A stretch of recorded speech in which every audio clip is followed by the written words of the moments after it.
Alguma vez, ao ver um apicultor de macacão branco mexendo com calma em uma caixa cheia de abelhas, passou pela cabeça: o que será que ele está procurando aí dentro?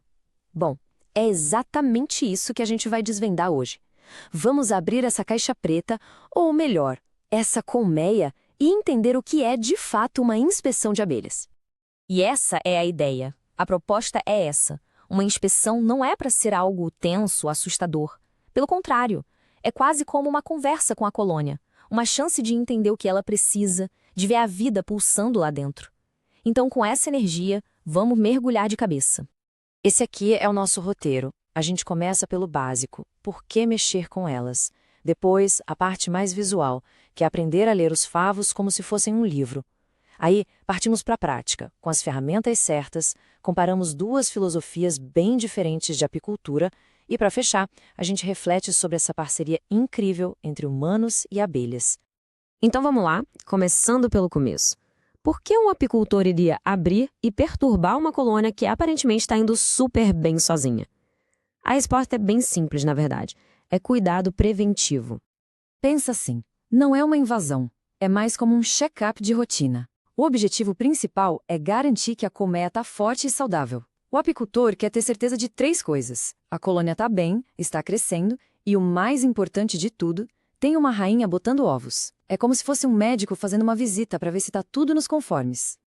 Isso nos leva a uma expressão que é chave na apicultura: com rainha presente.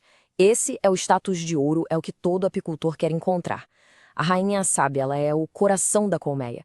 É a única que bota os ovos que vão garantir o futuro da população. Então, confirmar que ela está lá, firme e forte, trabalhando, essa é a prioridade número 1 de praticamente toda a inspeção. Ok, então confirmar que a rainha está presente é o primeiro passo. E o próximo? Entender a história que a colmeia conta visualmente. E aqui a gente chega na parte que eu acho mais fascinante: decodificar os favos. Eles são tipo um diário, um banco de dados e uma despensa, tudo no mesmo lugar. Olhando rápido, pode parecer tudo igual, né? Mas tem uma diferença enorme. Onde elas guardam o mel, o favo tem um brilho, é meio úmido, sabe?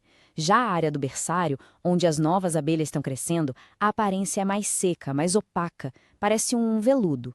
Saber essa diferença é o primeiro passo para entender como a casa dela está organizada. E dentro desse berçário tem mais detalhes.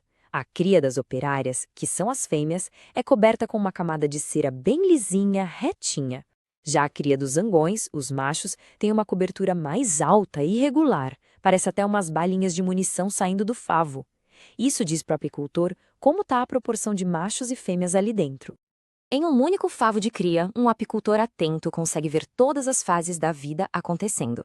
Primeiro, o ovinho, que parece um granulzinho de arroz minúsculo lá no fundo. Aí ele vira uma larva, tipo uma minhoquinha branca.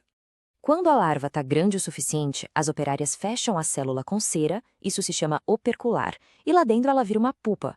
E finalmente a abelha adulta sai de lá. Encontrar todas essas fases é um sinal ótimo de que a colônia está saudável. Então, aqui está o pulo do gato. Achar a rainha no meio de dezenas de milhares de abelhas é como procurar uma agulha no palheiro.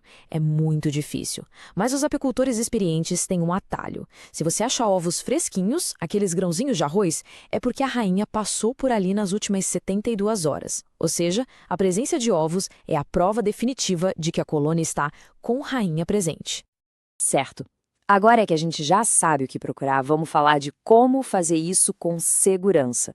A apicultura exige umas ferramentas bem específicas que deixam tudo mais tranquilo, tanto para o apicultor quanto para as abelhas.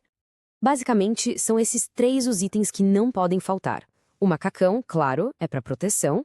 O formão é uma ferramenta super versátil para desgrudar as partes da colmeia que elas colam com própolis. E o fumigador, bom, o fumigador é quase um truque de mágica. A fumaça não machuca as abelhas, de jeito nenhum. O que ela faz é acionar um instinto de sobrevivência nelas. Primeiro, ela mascara os feromônios de alarme, tipo, ela impede que o pânico se espalhe. E segundo, faz as abelhas pensarem que pode ter um incêndio por perto. Aí o que elas fazem? Correm para comer mel, para estocar energia. Com a barriga cheia de mel, elas ficam mais lentas, mais dóceis. É uma ferramenta de comunicação, não de força. E é aqui que a conversa fica ainda mais interessante, porque nem todo apicultor faz inspeção do mesmo jeito. Existe uma diferença bem grande de filosofia entre um apicultor amador, que faz por hobby, e uma operação comercial em larga escala. Essa tabela aqui mostra bem essa diferença. O amador, que tem poucas colmeias, geralmente faz inspeções semanais, bem detalhadas, olhando quadro por quadro. O foco é a saúde daquela colônia específica. Já o profissional, que lida com milhares de colmeias, tem outra pegada. O objetivo é a produção de mel em grande escala. Então ele interfere o mínimo possível. A estratégia é dar espaço e deixar as abelhas trabalharem. Essa frase do apicultor comercial David Wainwright é perfeita para resumir essa filosofia. Não se trata de microgerenciar cada colmeia, mas de gerenciar o ecossistema.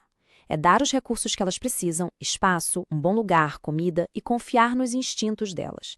É uma visão mais ampla, de parceria mesmo. E isso tudo nos leva à nossa última parte, para a gente dar um passo para trás e olhar o quadro geral. A apicultura, na essência, não é sobre dominar as abelhas, é sobre formar uma parceria com elas. E para a gente ter uma ideia do esforço que isso significa, pensa só nesse número. Para produzir só meio quilo de cera para construir a própria casa, as abelhas precisam comer de 3 a 4 quilos de mel. É uma quantidade absurda de energia. Isso é um lembrete muito forte para a gente respeitar o trabalho delas e entender que qualquer coisa que a gente faz ali dentro tem um custo para elas. E essa parceria é uma curva de aprendizado que não acaba. Os apicultores aprendem observando. Um erro comum de iniciante, por exemplo, é deixar muito espaço vazio dentro da colmeia. O que as abelhas fazem? Por instinto, elas constroem favos ali, em qualquer lugar. E isso vira uma bagunça para as próximas inspeções. A lição é essa. Tem que entender os instintos delas e trabalhar junto com eles, e não contra. E para fechar, fica essa pergunta no ar, né? Quando olha dentro da colmeia, o apicultor assume muitos papéis. Às vezes é um agricultor, colhendo o mel. Às vezes é um pastor, cuidando do seu rebanho. Mas talvez, acima de tudo, ele seja um parceiro, trabalhando em conjunto com uma força da natureza que é muito antiga e poderosa. É um papel bem complexo e fascinante. Algo para a gente pensar na próxima vez que viu uma abelha passando por aí.